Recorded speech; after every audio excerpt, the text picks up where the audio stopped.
Hi, Connected Yoga Teachers. So great to see you here with us. I'm super excited because Reneé is here with us talking about how we can get our calendars under control. She is going to do a workshop with us on Wednesday. And so I just said, let's go live really quick in the group, say hello to everyone. So Reneé, thanks for doing this.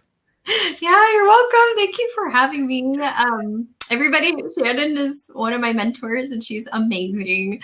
So yeah, I'm really grateful to be offering this workshop to you guys. And I'm a yoga teacher too. I've been teaching yoga for, oh gosh, over 5 years now, yoga and meditation. I'm part of the Raja lineage. And so for, I guess like these past 2 years, I've sort of shifted into more of this business mindset thing that I've always been up to and kind of curious about. And I came up with a really neat training for all of us because I was struggling with getting all of my stuff done. I would do the typical things like making your to-do list because everybody says that's great. So I came up with a time blocking 101 workshop for us so we can actually really kind of hone in on the tasks that are making us money and actually things that are causing us stress in our businesses, right? Because we really want to get clear on what it is that we're doing to be of service for our students, right? So I've kind of noticed that some people know what time blocking is, and some people don't. And if you don't, that's okay. I learned about it myself about a year ago. Did you know what it was, Shannon, before we started talking about it? Yes. So I have heard of time blocking and I've tried it in different ways, but I was really excited when you said, oh, I'm putting this training together. And I said to you, oh, this is what our connected yoga teachers need. This is what they're asking for is like, help me with my to-do list or my calendar or getting things done. Or Shannon, how do you get so many things done? Two things have helped me, time blocking and batching. But even though I have like a basic understanding of that, working with you really kind of took that understanding to the next level. So that's why I'm excited that you're going to bring that to our audience. So I'm curious, some of our connected yoga teachers are here live. Let us know where you're here from. And do you know what time blocking is? Have you ever used time blocking before? And yeah, and then let's tell them how they can come and attend. So it's on Wednesday. You're in Pacific time in California. What time is it in California? It's at noon California time. 3 p.m. Eastern. Yes. And then if you're from my home state of Texas or over there, it's 2 p.m. Central. And so I first things first, self-care. So if you're like me and on the West Coast, bring your lunch or bring snacks, even if it's not your lunchtime. So make sure to do that. And then we have the link in our event page, and Shannon's going to drop that in. And if you have any trouble like signing up or anything, just holler at me. And normally it's $29, but I'm offering everybody $10 off with the coupon code TCYT. So the Connected Yoga Teacher, that's just the acronym for that. And then I will provide you all with the PowerPoint slides because I'm a nerd and I like to have notes and slides and things like that at my fingertips. And then I also have a little time management 101 guide.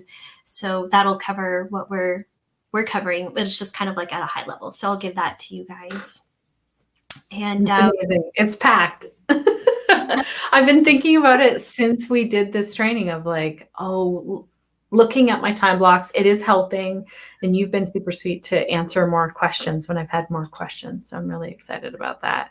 Yes. Thank you for asking them because I keep learning and I love when people ask me questions or Reneé, this isn't working or, you know, because I think time blocking and time management is unique for each person, you know, and what we're doing is all different. And some of us, including myself, might have another job. You know, we're not just a yoga teacher. We're also doing something else, you know, to pay the bills or get by or whatever. Should I share my 5 little tips for time blocking?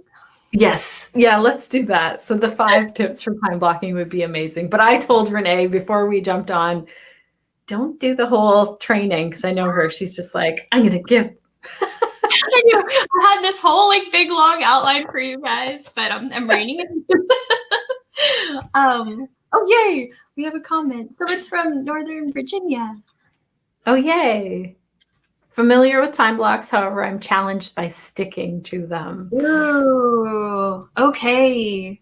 Gosh, already have like a ton of questions. Like, sometimes when I would get stuck with sticking to them, I'll tell you one of the things that one of the tips is that actually I've noticed some people would time block, but in like really small increments. Like I think Elon Musk does 5-minute time blocks. I could never do that, you know? And then other people would time block their whole entire day in like 30-minute to like an hour increments. And life is just really unpredictable. There's so many like things that come up. So my first recommendation to try to make it stick a little more is to try like a 2 to 3 hour time block. That way you're giving yourself like plenty of buffer time for like life to happen, you know, the internet to go down, like who knows with COVID right now. And thank you, Shannon, for putting that in there. So, and then, you know, like the kids, like I'm sure a lot of you have kids. I have a doggy, you know, and so my time block allows me to take my doggy for like a 20 to 30-minute walk or go get a snack, or just my sister will call, you know, and for you guys, like something just might come up. I'm curious to know more about the sticking to the time block, but that's kind of like one of the things that I've seen when I take my clients and my friends like to thinking more broadly. We're creating more space, you know, just like we want to do for our students in their bodies. We're creating more space for our minds and our businesses. That's great. So 2 to 3 hour time block, which I love because it takes some time to like get in the zone. It also helps you to see, okay, what are the most important things that I really want to put on that calendar in my week? This has helped me a lot. Reneé has a lot of tips for this piece alone. Someone else is saying mostly because I get distracted by other things that need to get done now. Ooh, okay. So that's that ties in with another tip. So I'm wondering if maybe your time blocks are big enough to allow for those kind of natural distractions. And then my other tip is, okay, so yeah, like especially right now, we tend to feel like reactive when something comes up. We need to handle this right now, right? And you know, I'm guilty. I feel panicked or anxiety. Sometimes it gets to another level where I feel like resentment. And the thing is like I try to schedule this in, but I was forgetting that, you know, when you add something to your plate, that means something else is going to get moved or pushed off completely. And so what I want to help people do is to start creating more awareness of what it is that you're really doing. And when you're taking on that task, does it really need to happen right now? Like, okay, if it's the kids and they're crying, that really needs to happen right now, you know, but hopefully with the 2 to 3 hour time block, you're creating like that buffer. But if it's something that you're, you know, scheduling in, like a friend of ours created a space for someone to come in and do a podcast interview. And she was really stressed out. She like didn't have her lunch break. And I'm like, well, what could have been done? Could you have scheduled that for next week? Or since you put this into this other time block, could you have scheduled whatever else that was for next week? Or, you know, do you just feel empowered to have a long day, you know? And once we decide to like make that choice, we get like really grounded and confident within ourselves to continue. So is that like to prioritize, if I was going to summarize it, or what do you call it? Gosh. Intentionality. Okay. I like that a lot. Me too. Okay. Well, I'm reading the bullet journal method, and you know, it's talking a lot about intentionality, which is all what we're striving to do, is just be aware and to sit with our intentions, you know. Did I spell that right? Intentionality. I think so. Yeah. Okay, so that's 2 tips. What's another one? First things first. And this was kind of weird because I don't know if any other like business entrepreneur would prescribe this. Not that I'm a doctor, but self-care first. So when you time block, don't forget to time block for your self-care. So your morning routine, like my morning routine is like 6 to 9, and then like your lunchtime. And I've seen some people like, oh, I don't take a lunch break. Oh, I just schedule a 30-minute lunch break. Well, if you're teaching yoga or if you have a call or a training, usually those things always go over. I don't know what it is, but we all go over. And then you're limiting yourself from your lunch break, which I think is so important. And then your bedtime routine, your family or your socialization time, to really schedule those things first and see where you want those to be before you start scheduling in your business time blocks. And once I've seen people kind of do that, I've seen people shift, and then they're kind of better prepared for the day, and they have something to look forward to at night, so they want to get more done in those time blocks. Is that helpful? Yeah. Does that make sense? Very helpful. Gretchen says, great tips. Thank you. Oh, yeah, you're welcome, Gretchen. Oh, that's a cute picture of her. It is. I love this. I actually just switched my lunch break from a half an hour to an hour. And like you said, you can choose. Like sometimes I choose, okay, I'm going to, start work like 15 minutes into my lunch at the end of my lunch hour if I was all done my lunch. But you're right, you can run over like 5 or 10 minutes and still you have a nice lunch break, where if it's a half an hour, it can be pretty rushed. Yeah, it's gone. And then when I was doing that, I just felt frazzled, and I'd come back to my task, and then I'd kind of be tired, like I'd make myself tired and I wouldn't want to do the rest of the task for the day. Yeah. Okay, so let's see. We have 3 tips. Oh, this one is courtesy of Shannon, you guys. So when I first started working with Shannon, gosh, is it 2 years ago now? I think so. 2 years ago. It's really cool. I'm like, man, we've been on an adventure. But one of the first things Shannon taught me was to schedule 2 consecutive days off, and she's like, I know this is hard, Reneé, but it's really important. And so I put on my psychology hat on, and I was like, it is really important because our mind just needs a rest. But I struggled with that, and I think for a year and a half until just recently. And then it just dawned on me. I was like, especially with I kind of lost some work and income with my other job. I realized that this is my life now. I get to decide when I want my days off. And so I set them. And so I've encouraged other people to do that, other yoga teachers, or even if they have like things scheduled, to try to just take it off and let there be that flow, that flexibility. And so far, when people are doing that, they're really feeling like they have something to look forward to, that there's a rest, that they can reset and regroup for the next productive week. I'm so curious to hear who's watching live or watching the replay. How many consecutive days off do you have away from work, whatever work that is, whether it's your yoga teacher work or other work that you're doing? I'm so curious to hear. Yeah, let me know, and no judgment for me at all, everybody. I'm trying to do 2.5 days off, which is kind of cool, like Friday afternoon to like Sunday. But I can tell you I think the first 4 years I was teaching yoga, I had only Sunday off, maybe. And I used to think that Saturday was a day off, but I taught every Saturday morning, kind of in mid-morning. But I would always feel tired, and I didn't quite know what that was going on, but it's still my mind working, like preparing and then still kind of digesting afterwards. Yeah. So that was interesting for me. I like to choose Saturday and Sunday because other people usually aren't thinking that I should be working those days, but it could be any days. Like a lot of yoga teachers I know, Saturday and Sunday might be their busy days. And so they might take Monday, Tuesday off, or just Monday off for now, and then slowly build up, like you said. Yeah. There was a time when I didn't take any days off as well. Yes. Here's one. I take weekends off, but in the summer I teach paddleboard yoga, so at least Sunday. Perfect. Oh, paddleboard yoga. I love that. That is so cool. Me too. That's amazing. I think it's great that you take your, I used to call them self-care Sundays when my friends started making fun of me gently, like teasingly, lovingly, when they call it Sacred Sunday, Oh, and, right. I think that's really beautiful, at least to have that. I'm wondering if I wish I could see the person's name, could maybe see when she does teach paddleboard yoga on Saturday, if she could also finagle a Monday out of it too. Just kind of curious. I know that that's your schedule, and sometimes life is just life, but curious about that.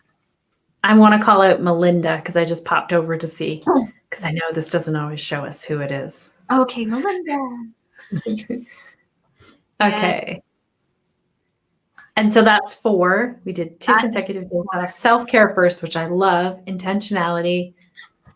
What was the other one that we did? The 2 to 3 hour time blocks. What's the 5th one?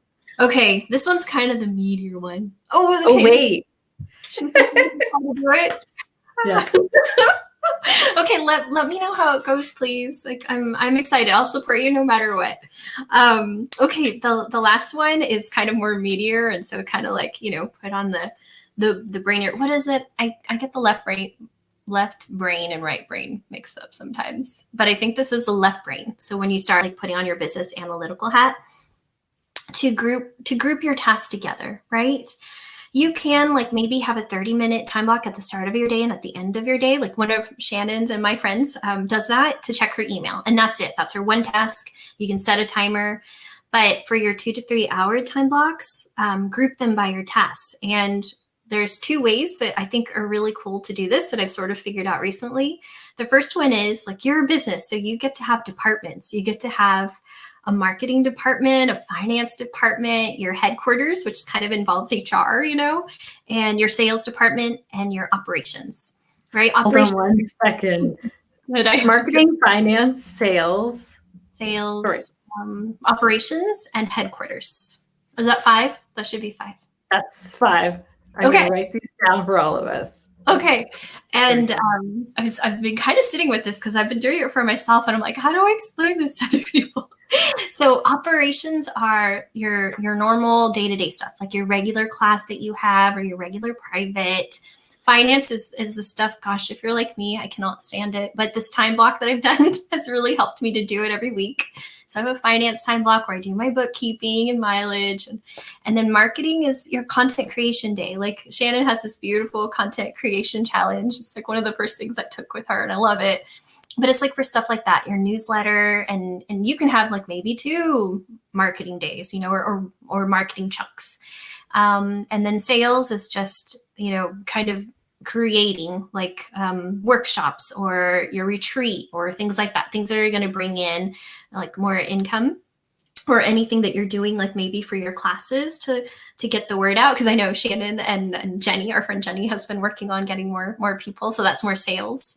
And then headquarters are like special tasks. Like I just rebranded my website. And so that's kind of like a thing for my overall business, but it's not going to like continue on, right? So that would be an example of like headquarters. Is that helpful for like those chunks? So helpful. That's really good.